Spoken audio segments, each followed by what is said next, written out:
Hello, everyone, and welcome to Sleepy Shadows. I know many of you listen to these stories to relax and fall asleep.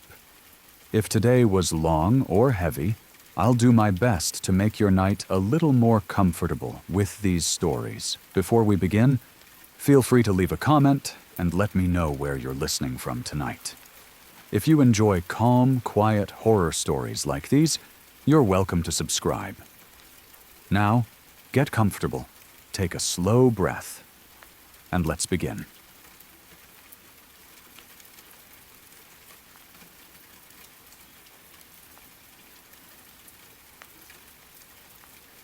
It may not sound dramatic on the surface, and there's no big twist or chase or mystery, but it is one of those experiences that quietly settles into your bones and never really leaves.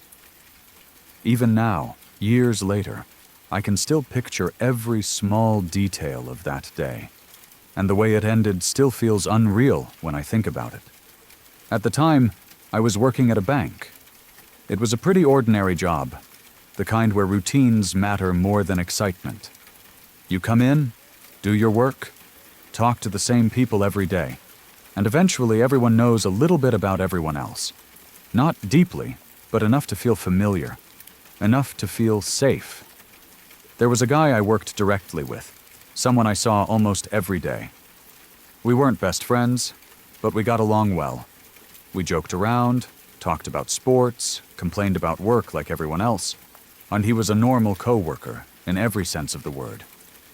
There was also a woman in our department whose husband occasionally came up in conversation.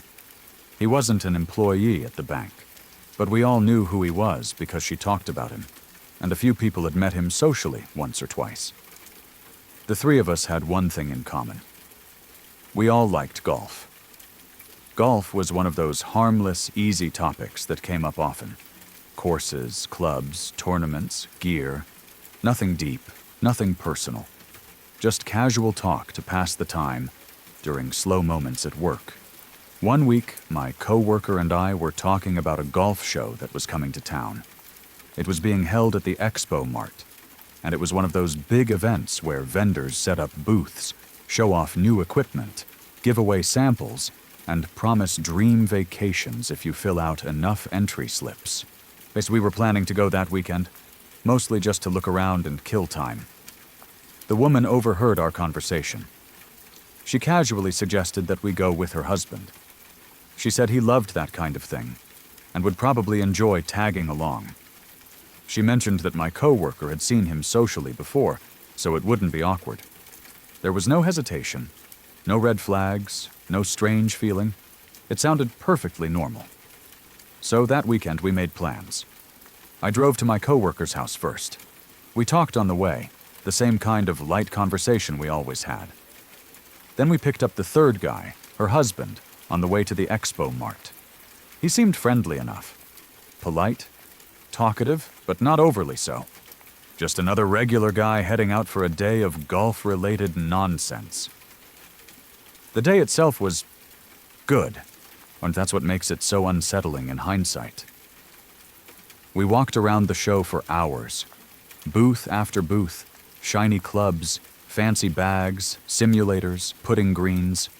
We joked about gear we couldn't afford and gadgets we didn't need. We filled out contest forms at a bunch of booths, half seriously, half as a joke. We laughed about how we were all going to win luxury golf trips and retire early. There was nothing heavy, nothing awkward, no strange comments, no mood shifts. If anything, the day felt easy and relaxed. After the show, we decided to go out to dinner. We picked a place, had some beers, talked more about golf, work, random life stuff. Again, nothing deep, nothing personal. Just three guys having a casual night out. Eventually, it was time to head home. We dropped the third guy off at his house first. He thanked us. We said he had a good time and went inside. No long goodbyes. No emotional conversations. Just a normal end to a normal evening. Then my coworker drove me back to his place, and from there, I went home. That was it. The day ended quietly. No lingering thoughts, no sense that anything was off. I went to bed thinking about work, about weekend chores, about nothing important at all. The next morning, everything shattered. At around 7 a.m., the third guy went into his garage. He tied a rope to the garage door track and hung himself. That's how I learned. Not from him, obviously. Not from a dramatic phone call or a warning. Just the sudden, cold realization that someone I had spent an entire carefree day with less than 24 hours earlier was gone. There was no note that explained anything clearly, or no warning signs that any of us had noticed. No moment during that day where you could look back and say, that's when it started to make sense. The shock didn't come all at once. It came in waves. At first, it was disbelief. That feeling that there must be some mistake, that someone had gotten the details wrong. Then came the replaying of the day over and over in my head. Every laugh, every comment, every moment I had taken at face value. I kept asking myself the same questions. Did I miss something? Was there a pause in his voice I didn't notice? A look on his face I ignored? Something hidden behind the casual jokes and easy conversation? The hardest part wasn't guilt exactly, because logically I knew I hadn't done anything wrong. But there was a lingering unease that wouldn't go away. A sense that I had brushed right up against someone's private pain without ever seeing it. He had gone from laughing about golf trips to ending his life in less than a day. That realization messes with you. It changes how you see people, how you hear laughter, how you interpret, "I'm fine." You start to understand, in a very real way, that someone can seem completely normal, completely present, and still be carrying something unbearable inside them. What makes it creepier for me, even now, is the contrast. The normalcy of the day, the harmless fun, the beers and jokes and plans for imaginary vacations, and then the abrupt, violent finality of what he did the next morning. There was no buildup that any of us were allowed to see. Sometimes the scariest stories aren't about monsters or strangers or unexplained noises in the dark. Sometimes they're about how close you can be to someone and still have no idea what they're going through. How a perfectly ordinary day can sit right next to something devastating, separated by nothing more than a night's sleep. I still think about that golf show sometimes, about how we joked around, filling out entry forms we'd never win, about how life can feel so light on the surface while something catastrophic is already set in motion beneath it. And that's what makes it creepy to me. Not the act itself, but how quietly it fit into an otherwise normal weekend.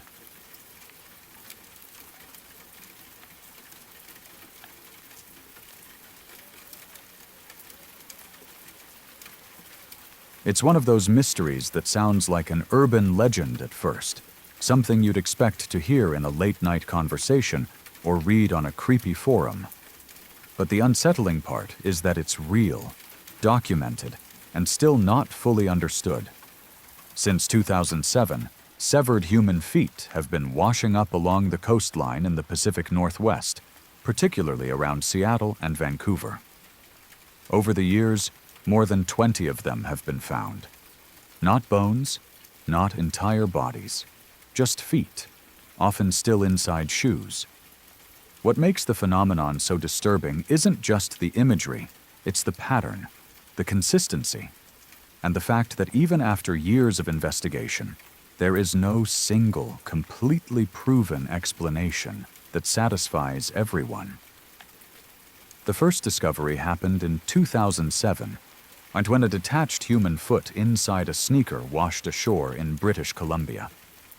At the time, it was shocking, but many assumed it was an isolated incident, a tragic anomaly, maybe linked to an accident or a single crime. Then another foot was found, and then another. As years passed, the number kept growing. Feet were discovered on beaches, along rocky shorelines, sometimes by hikers, sometimes by families out for a walk. In some cases, the shoes were still laced up, preserving the foot inside. In others, The foot had been exposed to the elements for long enough to make identification difficult. To date, 24 severed feet have been officially recorded in the region. Roughly half of them have been identified through DNA analysis and matched to people who had previously been reported missing. That fact alone raises immediate questions. If these were victims of violent crimes, you would expect patterns to emerge. A suspect, a method, a connection between victims. But that's where the mystery deepens. In all but one case, investigators have found no evidence of foul play, no signs of stabbing, no cutting marks consistent with dismemberment, no indications that the feet were intentionally severed by another person. In fact, in most cases, the causes of death of the individuals these feet belonged to are unknown. That absence of violence is unsettling in its own way. Law enforcement agencies on both sides of the border have worked on these cases. Forensic specialists, oceanographers, and pathologists have all weighed in. Over time, a leading theory has emerged, one that sounds logical on paper, but still leaves people uneasy. The most commonly accepted explanation is tied to natural decomposition in water. When a human body is submerged for long periods, especially in cold ocean environments, soft tissues break down. Joints, particularly the ankle joint, can separate as ligaments and connective tissue decay. This doesn't happen quickly, but over weeks or months it becomes possible. Now add modern footwear into the equation. Many sneakers and athletic shoes are designed with air pockets, foam soles, and lightweight materials. These features make them buoyant. So if a foot detaches while still inside a shoe, the shoe can act like a flotation device. The foot rises to the surface and is carried by currents until it eventually washes ashore. On paper, this explanation makes sense. It accounts for why the feet are still in shoes. Or it explains why there are no tool marks or signs of cutting. It aligns with the fact that many of the identified individuals are believed to have drowned, either accidentally or intentionally. But here's the part that keeps people unsettled. If this is just a natural process, why does it seem to happen only here? People drown all over the world. Bodies enter oceans, lakes, and rivers on every continent. Decomposition underwater is not unique to the Pacific Northwest. Floating shoes are not unique to this region either. Yet, nowhere else in the world has reported this specific phenomenon with such frequency. That question has never been fully answered. Some experts point to the unique geography of the region. The waters between Washington State and British Columbia are cold, deep, and shaped by complex currents.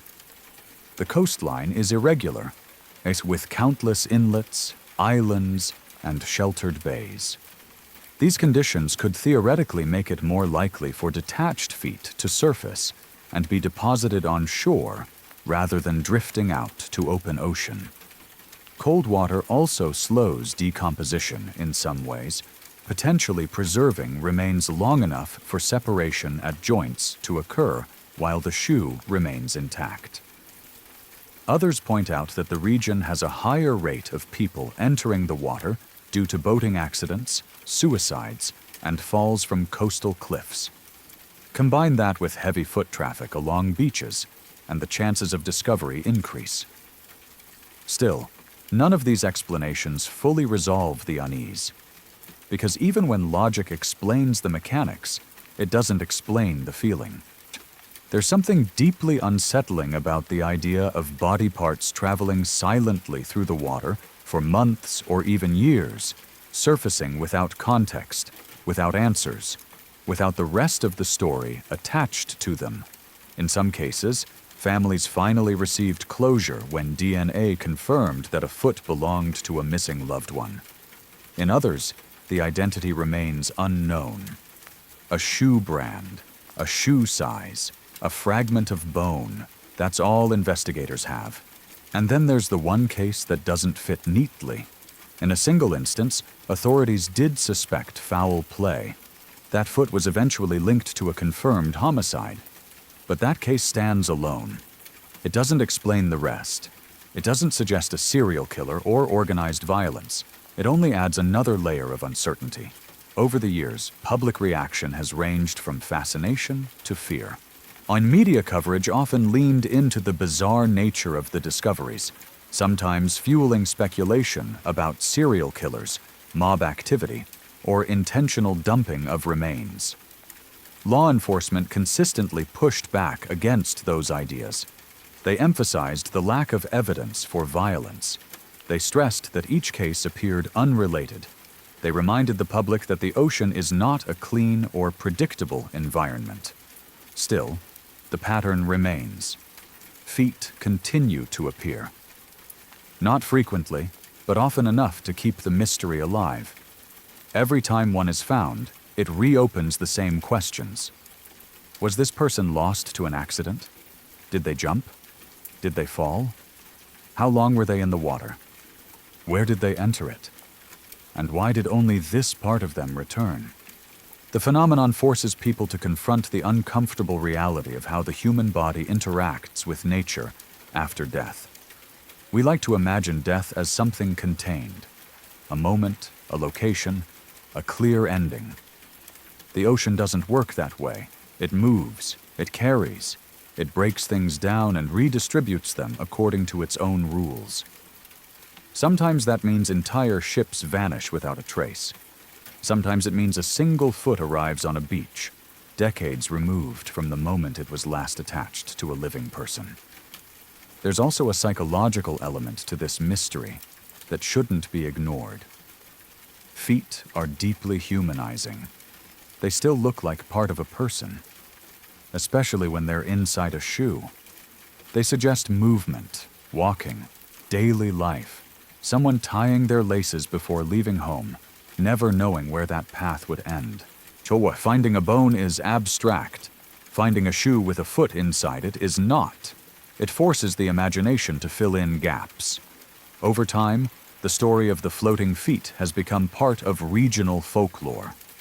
Not in the sense of ghosts or monsters, but as a reminder of how much remains unseen beneath calm water. Locals know the story.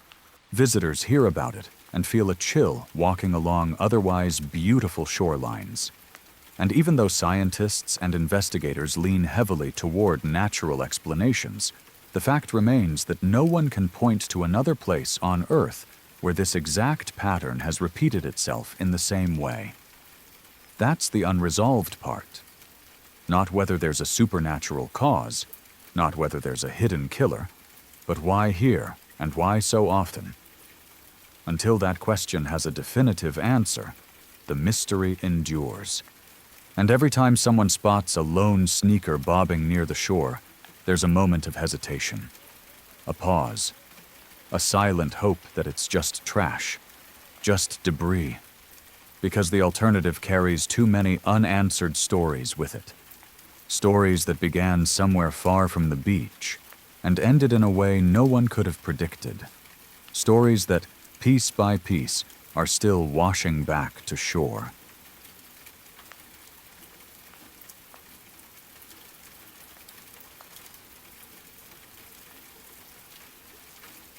When I think back on this now, it doesn't feel dramatic in the moment the way some stories do. There was no screaming, no obvious danger, no moment where alarms went off in my head and told me something was terribly wrong. That's what makes it unsettling. At the time, it felt strange, but not strange enough to fully understand what it meant. It's only years later, with context and distance, that the memory has turned sour in a way that still makes my skin crawl. I was in middle school when it happened. Our school had a swimming class that everyone had to take. It wasn't optional. It was one of those programs that the school framed as a life skill, something practical and important. The idea was that everyone should at least know how to stay afloat, how to move in water, how to survive if they ever ended up in a pool, lake, or river unexpectedly. The pool was indoors, attached to the school gym. It always smelled strongly of chlorine, that sharp, eye-watering scent that stuck to your skin and hair long after class ended. The walls were tiled in pale colors, and the echoes were loud. Every sound bounced around. Voices, splashing water, whistles, laughter, it all blended together. One day, when our class walked into the pool area, something was different. Right there, near the edge of the pool, was a camera on a tripod. It wasn't hidden. It wasn't subtle. It was set up openly, facing the pool, angled to capture the water and the deck area where we stood. I remember noticing it immediately. A few of us exchanged glances, silently asking the same question. Why was there a camera? The teacher explained before anyone even asked. He reminded us that the day before, he had instructed everyone to bring baggy clothes, oversized shirts, loose pants, clothing that would be heavy and awkward when wet. He said this class was about learning what it felt like to swim in regular clothes, not just swimsuits. He framed it as safety training. If you ever fell into water unexpectedly, you wouldn't be wearing a swimsuit. You'd be wearing whatever clothes you had on. This was meant to prepare us for that. At the time, that explanation made sense. It sounded reasonable. Adults often justify strange situations with safety, and as kids, we're taught to trust that. He said the camera was there to record the lesson. According to him, he recorded this class every year. He told us that when we were seniors in high school, he would send us the video. We could watch it, laugh about how awkward we looked, and remember how young we were. He said it like it was a tradition, like it was something harmless and even kind of fun. I lived in a small town. There was only one high school.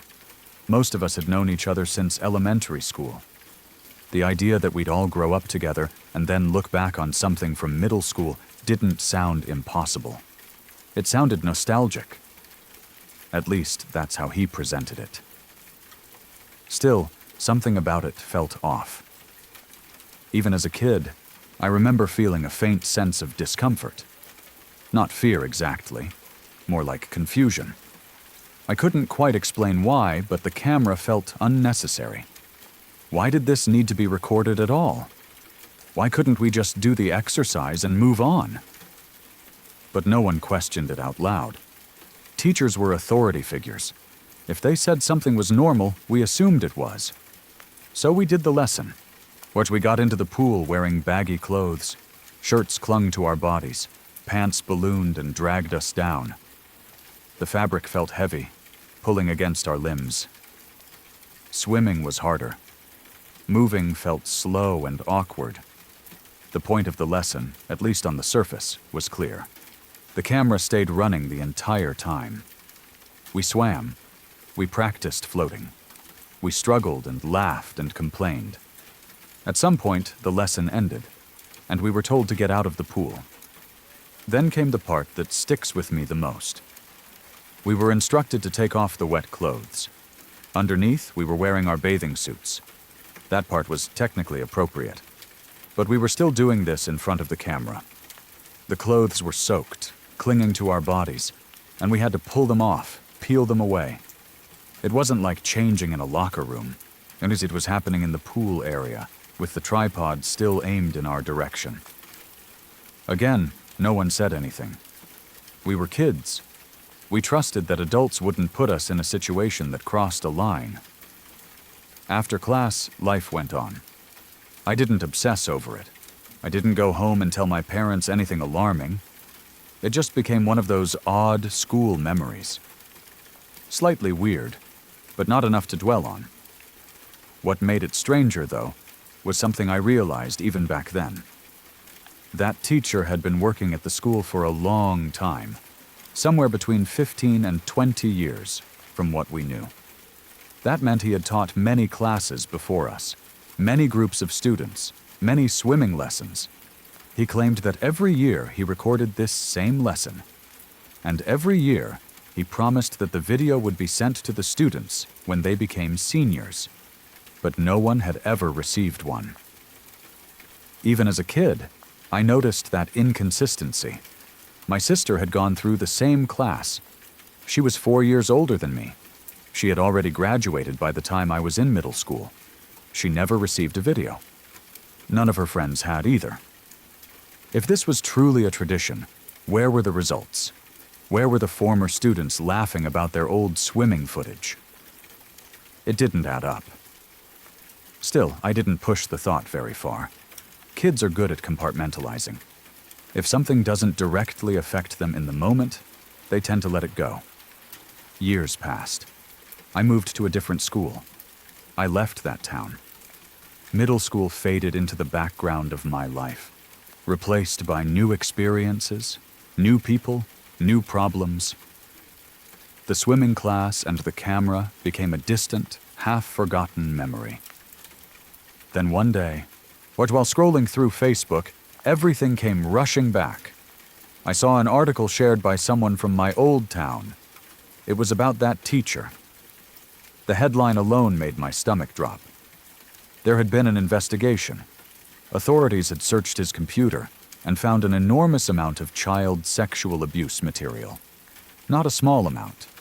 Not something that could be explained away. An immense collection. Enough to remove any doubt about his intentions. He was arrested. He went to prison. Reading that article felt like the floor dropped out from under me. Suddenly, all those old memories rearranged themselves in my mind. Things that had seemed odd but harmless took on a completely different meaning. The camera, the tripod, the insistence on recording, the promise of sending the videos later, a promise that was never kept, and the fact that he had years' worth of access to children, to footage, to private moments disguised as lessons. I felt sick. I thought about that day in the pool, about how we trusted him, about how we didn't question him, about how easy it was for him to stand there, openly recording, and face no resistance because he wrapped it in the language of safety and education. I wondered where those videos went. I wondered how many years he had been doing this. I wondered how many students had been recorded before me, and how many after. There was a deep sense of violation that crept in slowly, not all at once. At first it was shock, then anger, then something heavier. A realization that even though nothing happened, in the traditional sense, something had still been taken. Consent, innocence, trust. It's strange how memory works. Yet once you have new information, old memories don't stay the same. They reshape themselves around what you now know. What once felt neutral becomes sinister. What once felt awkward becomes threatening. I think about how many adults failed to question it. How a camera in a middle school pool area should have raised alarms. How no one apparently followed up on where those recordings went. How many warning signs were missed or ignored. And I think about how common that is. How often predators hide in plain sight, using authority, routine, and plausible explanations to do things that would otherwise be unacceptable. I don't think about this every day. It's not something that consumes my life. But every now and then, it surfaces. A memory triggered by a smell of chlorine, or a passing thought about school, or a random article online. When it does, I feel that same cold, creeping discomfort. Not fear, exactly. Just the quiet realization of how close danger can be without announcing itself. How sometimes, the scariest things aren't obvious in the moment. They only reveal themselves later, when it's too late to ask questions, and all you're left with is the knowledge that something was very wrong, and you were too young to know it at the time. That's what gives me the heebie-jeebies. Not the crime itself, as horrific as it was, but how normal everything felt while it was happening. Sorry to interrupt for just a moment. If you're new here, I'd appreciate it if you subscribe to Sleepy Shadows for daily calm horror stories made for late nights and sleep. You can also turn on notifications so you don't miss a new story when the night gets quiet and the shadows return. Now, let's continue. When I think back on this now, it still makes my stomach tighten. At the time, I didn't have the language or confidence to fully explain why it felt wrong. Only that something about the situation made my skin crawl. I knew enough to trust my instincts, even if I couldn't fully articulate what they were warning me about. This happened during my senior year of high school. I had signed up for a weight training class, mostly because I needed the credit, and partly because I thought it would be useful. The class wasn't just seniors. There was a mix of students from different grades, freshmen through seniors, boys and girls all together. That already created a strange dynamic, especially in a class that involved physical exertion and body awareness. The weight room itself was a large, open space filled with racks, barbells, benches, mirrors lining the walls, and the constant clanging of metal. It always smelled faintly of sweat and rubber mats. Music played in the background most days, usually something loud and fast-paced, meant to hype people up. It was the kind of environment where you were very aware of your body, how you looked, how you moved, and how visible you were to everyone else in the room.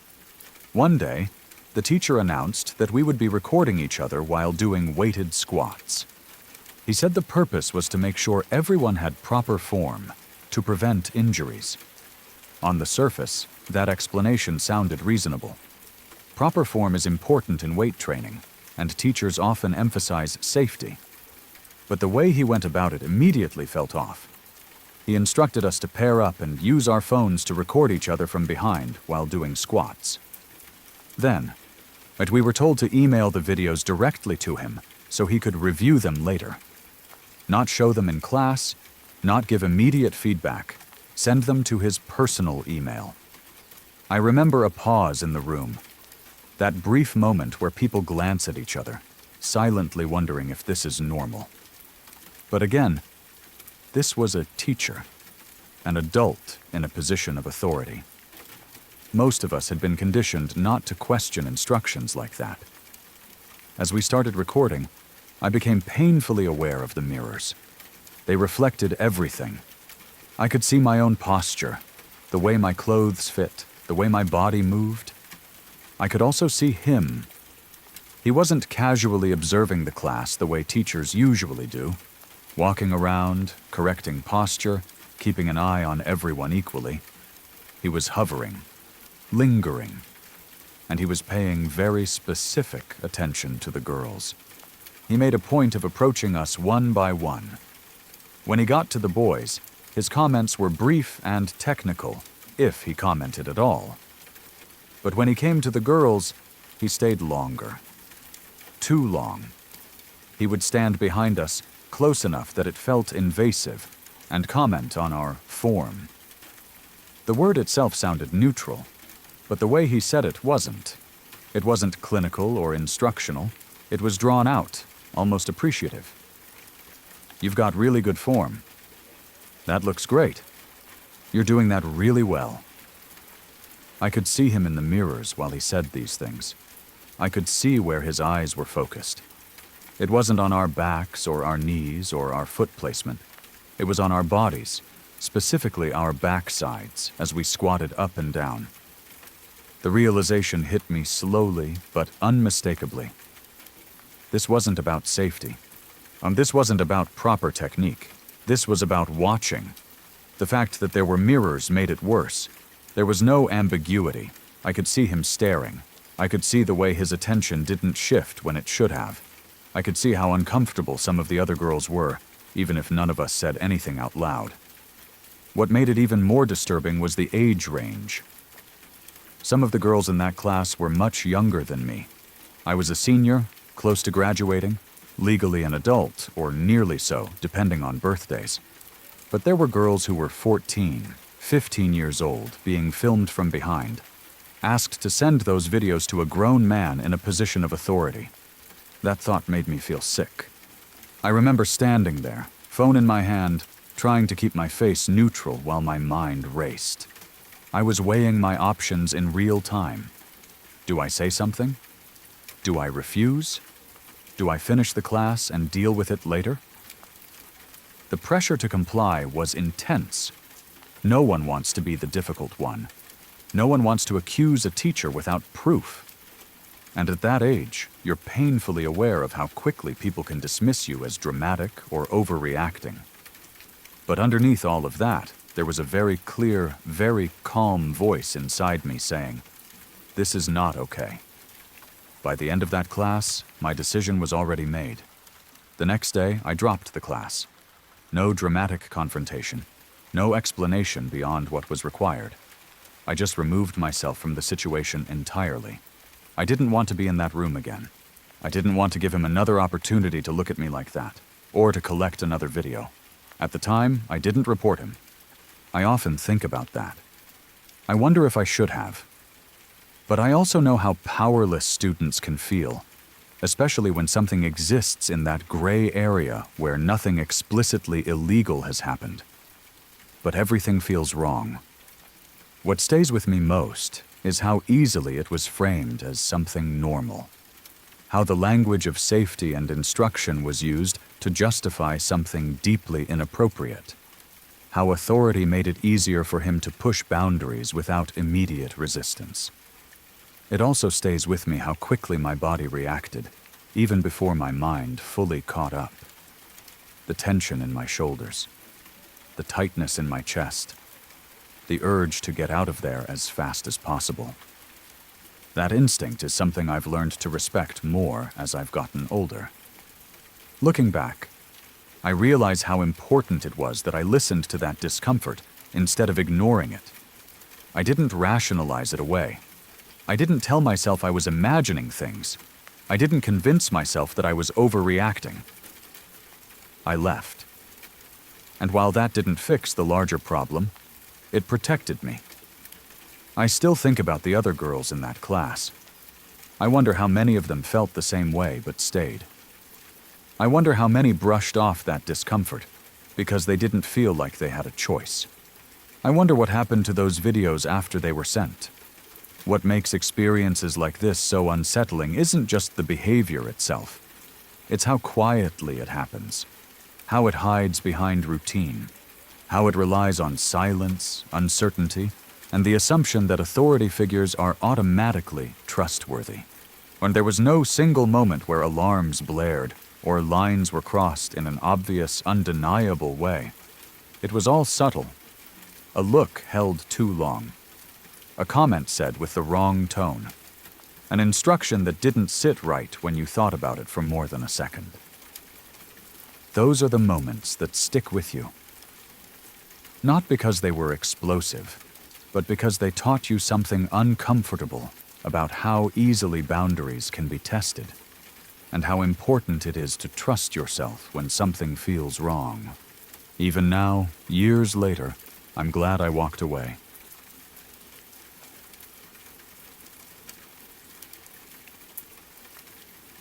This is one of those stories that sounds quiet and ordinary at first, which somehow makes it even more disturbing the longer you sit with it. Nothing explodes. No one screams. There's no clear explanation at the end.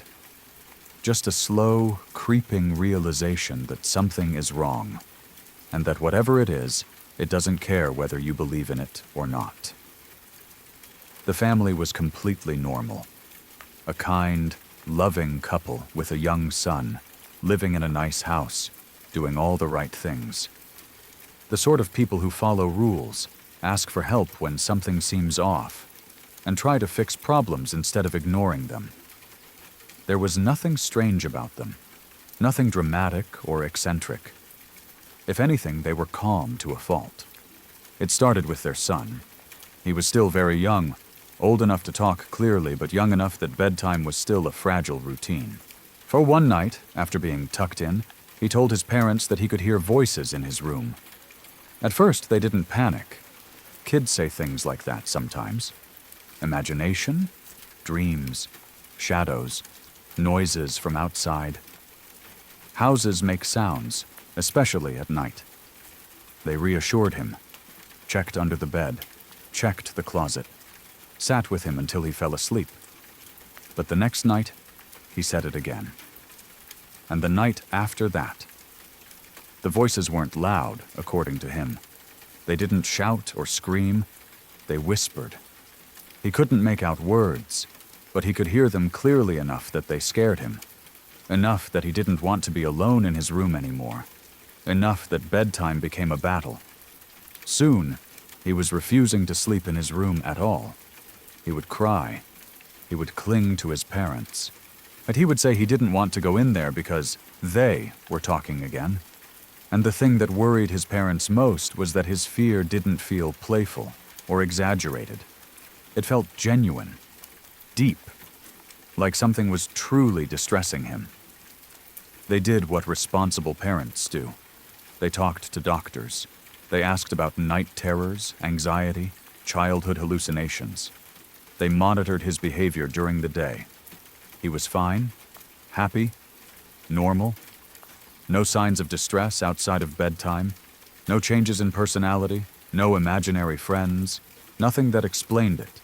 They checked the house. They listened for pipes, heating systems, air vents, outside noise, neighbors, wind, animals in the walls.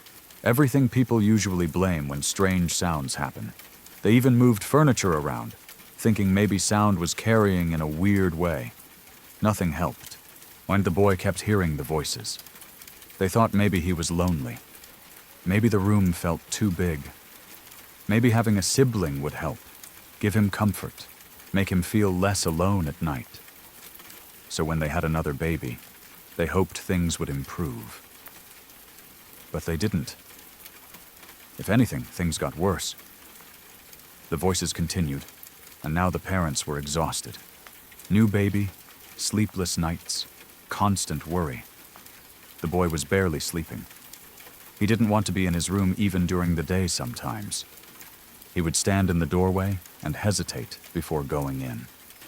One night, when the baby was having a particularly rough night, the father decided to sleep in his son's room so his wife could rest. He thought it would be a good chance to comfort his son and see for himself what was going on. He lay down in the bed. The room was quiet. At first.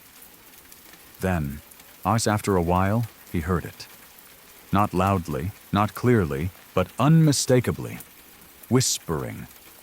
It wasn't coming from a specific spot like a radio or a speaker. It felt more spread out, like sound bleeding through something. Like voices behind a wall, but not in the way neighbors sound. There was no rhythm of conversation, no recognizable language, just soft, constant murmuring. Enough to make your skin crawl. Enough that he sat up in bed, heart racing, listening carefully, hoping he was imagining it. He wasn't. The voices were real. He didn't sleep much that night. The next day they called an electrician. The first electrician came, did a basic inspection, and found nothing obvious. No hidden electronics, no wiring issues, no strange devices. He shrugged it off and suggested it might be something structural or psychological, and the parents weren't satisfied. They called a second electrician. This one happened to be a friend of a friend. Someone experienced, careful, methodical, not the type to dismiss things easily. He came to the house and listened to the story without interrupting. He didn't laugh. He didn't roll his eyes. He just nodded and asked to see the room. The room itself looked normal. It had already been completely emptied. No toys. No furniture except the bare essentials. No electronics. No decorations. The parents had removed everything that could possibly make noise or hide something strange. The electrician stood in the middle of the room and listened. At first, nothing. Then he moved. Standing between the window and the adjacent wall, he heard it. Whispering. Faint, but clear enough that it couldn't be ignored. He asked the parents to leave the room and stood there alone, listening. He changed positions, pressed his ear closer to the wall, closer to the window. The sound didn't disappear. It didn't get louder either. It just existed. He turned off the main power to the entire house. Everything went dark. The voices continued. At that point, the mood shifted. This was no longer an electrical issue.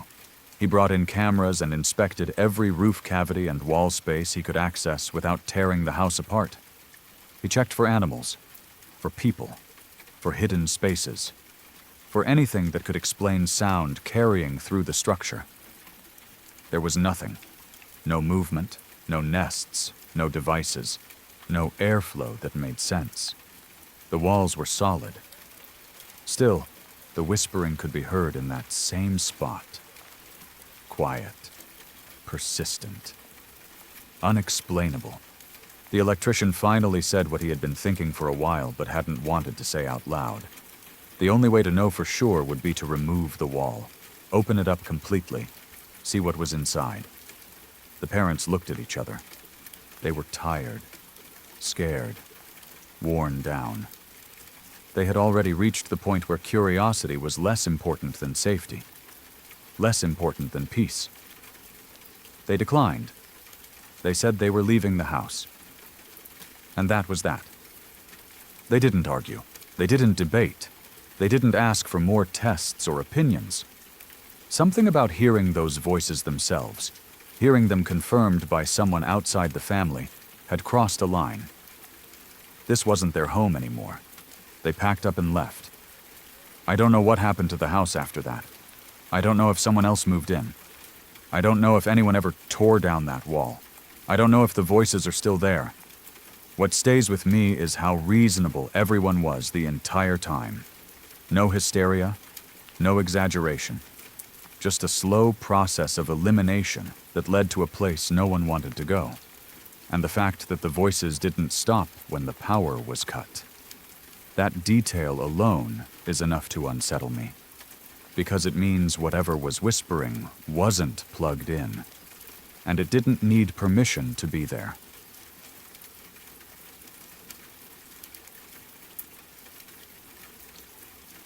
When I was 7 years old, I went to visit a friend who was the same age as me. At that time in life, that was a normal thing. Kids went to each other's houses without much thought. Parents trusted that playing in a yard or a house with another child was safe. There was no sense that anything unusual could happen, because at that age, you assume the world is mostly harmless. We were playing outside in his yard.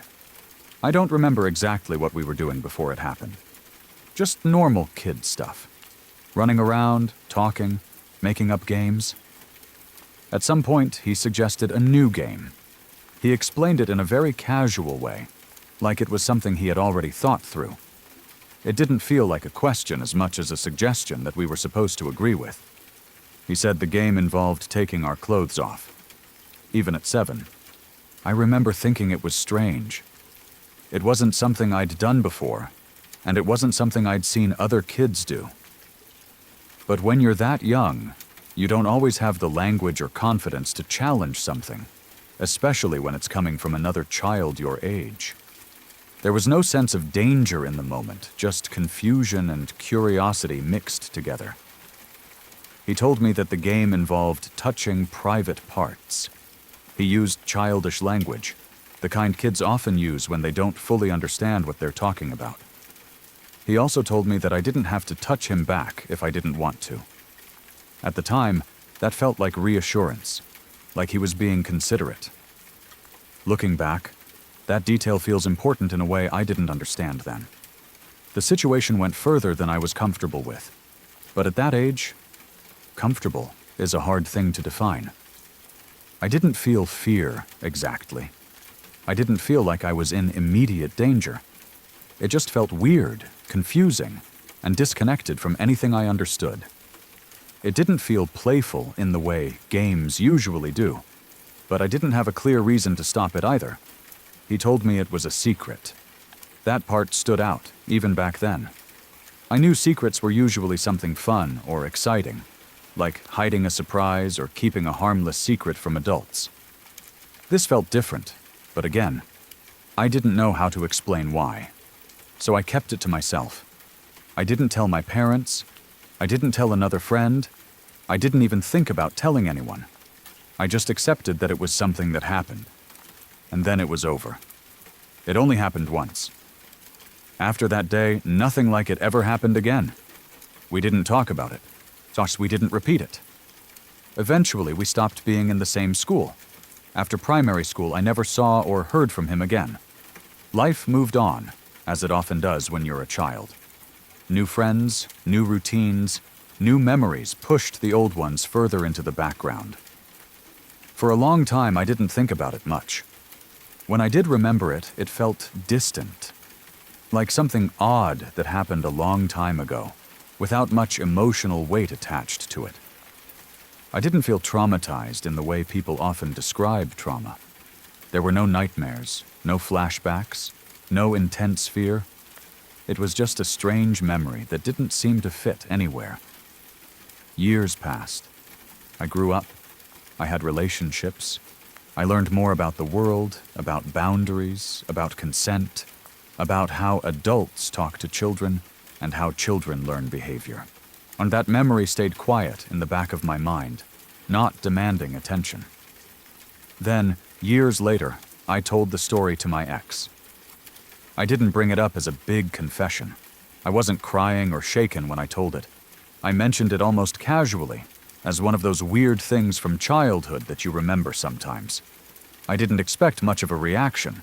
I certainly didn't expect it to change how I saw the memory. But her reaction was immediate and intense. She was shocked. She didn't try to laugh it off or minimize it. She looked at me seriously and said something that stopped me cold. She said, "That sounds like something an adult would say to a child." Those words landed hard. Suddenly, the memory shifted.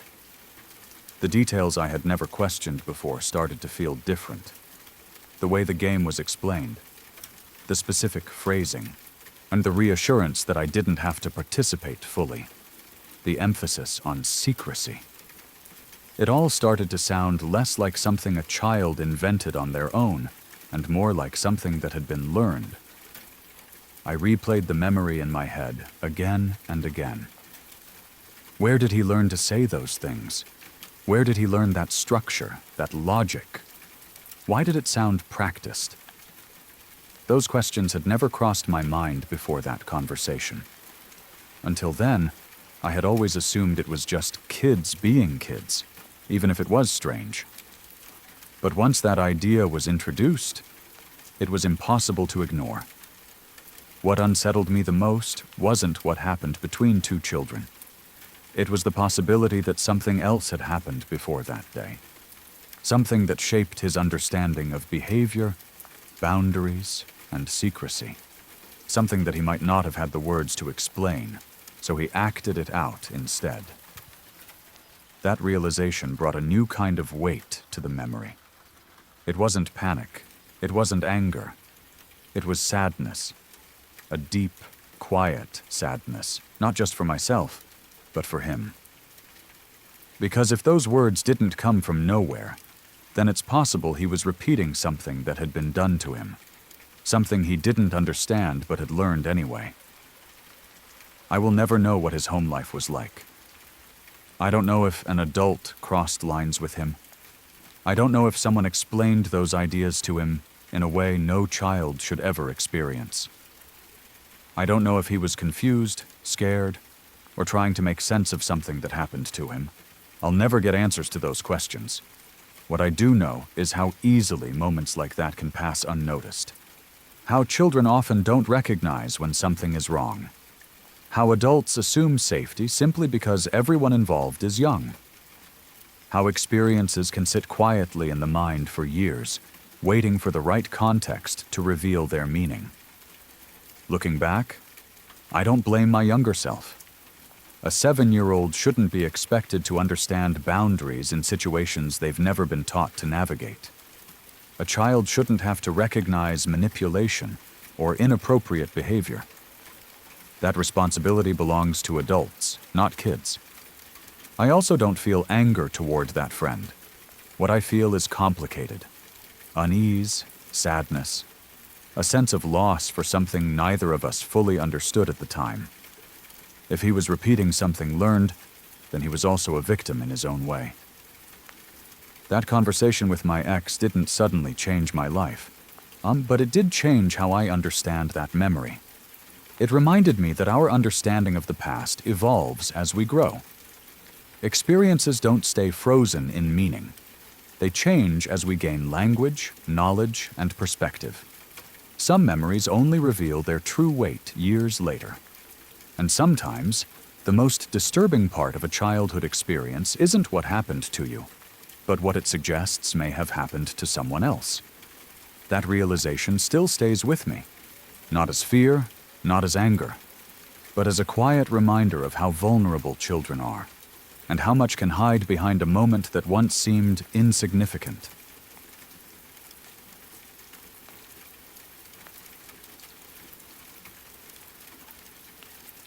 When I was 17, right before I left for boot camp, I went to a party with a friend of mine. It was one of those end-of-youth kind of nights, even if we didn't say it out loud. I was about to leave everything familiar behind. No more high school, no more hanging out whenever I wanted. No more stupid nights in the woods doing reckless things just because we could. At the time, though, it didn't feel meaningful. It just felt like another party. The party was out in the woods, far from any houses. That was normal where we lived. If you wanted to drink without getting caught, you went somewhere dark, somewhere quiet, somewhere people wouldn't normally be. Someone brought speakers. Someone brought a cooler. People were passing bottles around, laughing, shouting over music, doing all the dumb things teenagers do when they feel invincible. I was already pretty drunk. More drunk than I should have been, especially knowing I was leaving for boot camp soon. But again, 17-year-old logic isn't exactly careful or thoughtful. I remember feeling loose and reckless, like nothing could touch me, like the night was just noise and laughter and freedom. At some point, the alcohol hit me hard and fast. My stomach turned, and I knew I was about to throw up. I stumbled away from the group, deeper into the woods, trying to find a spot where no one would see me. I bent over, hands on my knees, retching into the dirt. While I was throwing up, I looked up. That's when I saw the lights. Red and blue flashes cutting through the darkness between the trees. Cop lights. For a split second, my brain didn't process it. It felt unreal, like seeing something out of place in a dream. Of course, then the reality hit me all at once. The woods weren't as empty as we thought. The party wasn't as hidden as we believed. And the cops were close. Way too close. Adrenaline sobered me up instantly. I wiped my mouth, spun around, and ran back toward the party as fast as I could without screaming. I burst into the clearing and yelled that the cops were outside the woods and probably coming in. I didn't stop to explain. I didn't have to. The panic spread immediately. Everyone scattered. People grabbed bags, bottles, jackets. Some ran deeper into the woods. Some ran toward trails they thought led out. Others just took off blindly, crashing through branches and undergrowth. The music stopped. The laughter vanished. The night shifted from careless fun to raw fear in seconds. I took off down a narrow path, my heart pounding so hard I could hear it in my ears. I didn't know where the path led. I just knew it was away from the clearing. My legs burned, branches slapped my arms and face, and my breath came in sharp gasps. Then I saw him. At the far end of the path, there was a grown man standing there. He wasn't running. He wasn't panicking. He was just standing, slightly turned, looking over his shoulder away from me. His posture was wrong for someone fleeing a party. He looked older than anyone there, taller, solid, still. Something in my gut screamed at me before my brain caught up. I didn't think. I didn't hesitate. I threw myself sideways into the bushes. I didn't duck neatly or hide carefully. I launched myself into the brush, crashed through branches, and rolled underneath thick shrubs, scraping my arms and face. Leaves and dirt filled my mouth. Twigs jabbed into my ribs. I curled up as tight as I could and went completely still. My heart felt like it was going to explode.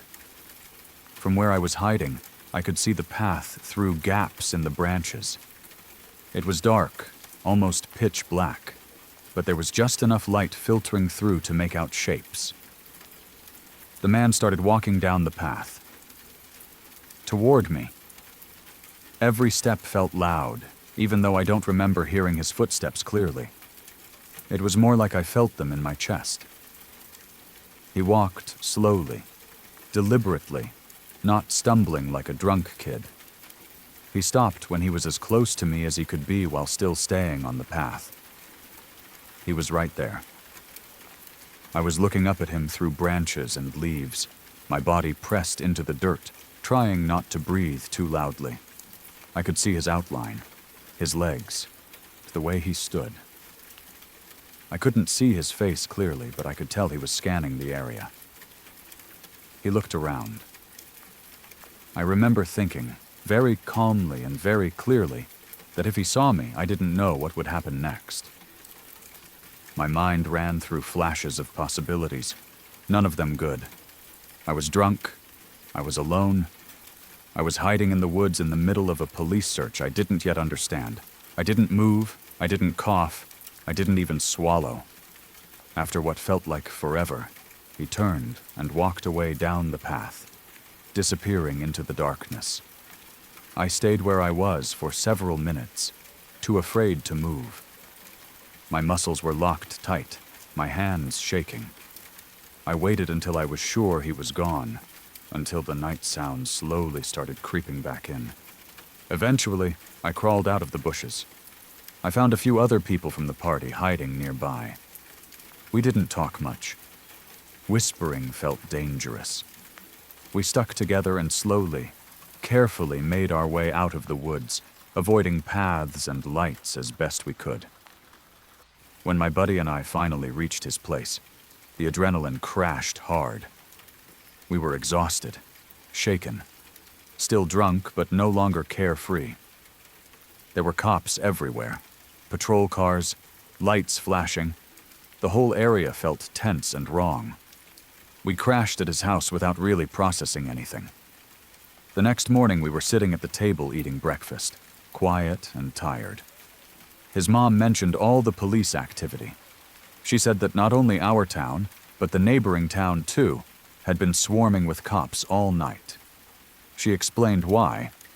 There had been a manhunt. A guy had robbed a convenience store, shot and killed the clerk, or then beat the hell out of a woman and carjacked her. After dumping the car, he ran into the woods to hide, the same woods we had been partying in. A few days later, they released his picture after they caught him. It was the man I saw on the path. Same build, same posture, same face I only half saw in the dark, but instantly recognized when it was in the light. There was no doubt in my mind. At the time, I laughed about it. I told the story like it was some wild coincidence, some crazy near miss that made for a good story. I was young.